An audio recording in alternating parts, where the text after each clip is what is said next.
Hey guys, this is Mike over here at Success Media Solutions. Welcome to Success TV Sports. Today I'm joined by my man Evan from Evan Michael Films, and we're going to cover the latest sports topic for you. Let's get right into it.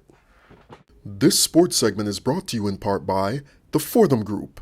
For all your tax preparation and accounting needs, visit theforthamgroup.com or like us on Facebook.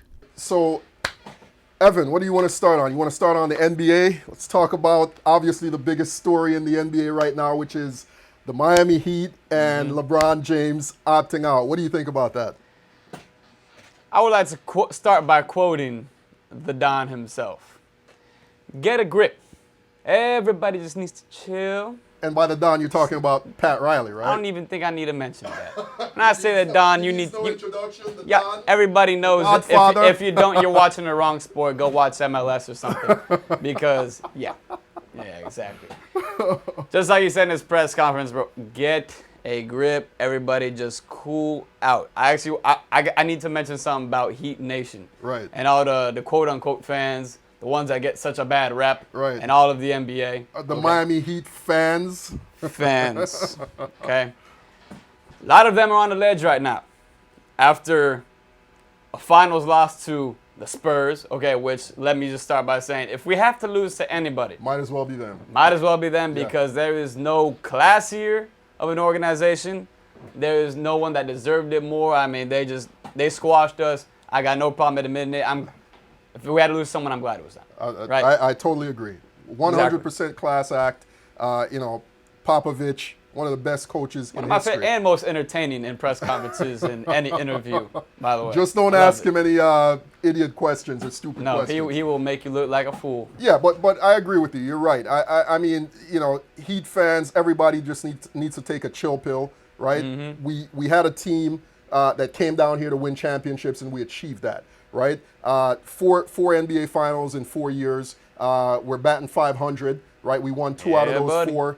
By any stretch of the imagination, that is a success. So people just need to back up. And also, I just want to say this, right? We don't know where LeBron is going to end up. Chances are he's going to come back with us. I don't see any other team that he would want to go to. But even if he does go somewhere else, you know what? God bless him. I mean, that man. That is the Don Pat Riley approach. I'm going to go back to a couple years ago. People forget this a lot. One of the greatest Heat players of all time, Alonzo Mourning. Guess what? He left. Yeah. He went to New Jersey for a while because he wasn't seeing a potential ring in the future with the Heat. What did Don do?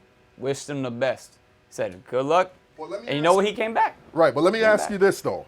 Right, so Pat Riley came out in that news conference, and he did the whole thing of, don't just run away when you lose and find the first door. Do you feel like that kind of, sort of backfired? Do you feel like that? Not at all. Okay, listen.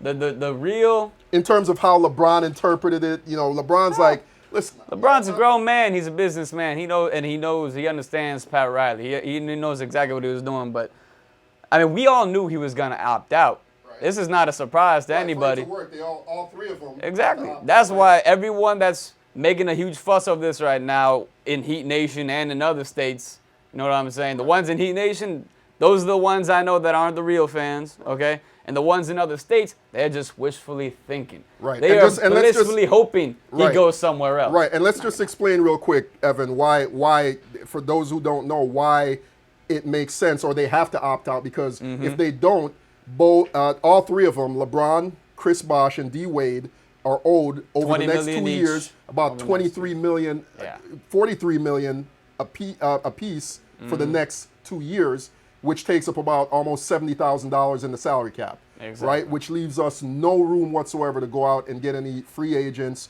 or get any additional talent. So that's part of the reason why they all really need to opt out and restructure their contract, maybe do a long-term contract to make sure that we can go out and get some new help, right? Battier retired. We need a point guard. We need a solid point guard to come in behind D. Wade. I mean, listen, I love D. Wade. It's still Wade County, but he has lost a couple of... I'd like to say something. Go ahead. I'd like to say. Now, I know most of Miami is going to consider this blasphemous, and I accept what will become of me upon saying this. I sense controversy coming. What do you guys say? It's not a serious, but listen, I love D-Wade ever since 2003 when we picked him up. I mean, I've been one of his biggest fans, but listen, I'm not one of these guys screaming trade Wade. No. Right. He's still one of the best players in the league, but you know what?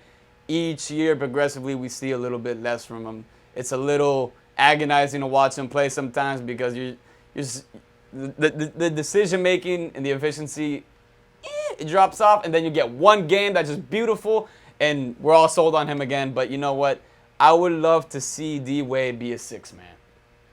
Really? I would love to see him come off the bench in a role similar to Manu Ginobili, what he did. He's still considered the big three in San Antonio. He's one of their marquee players, but he doesn't start. He comes off the bench. And obviously, he's an older guy, but you know what? Did you see him in those finals?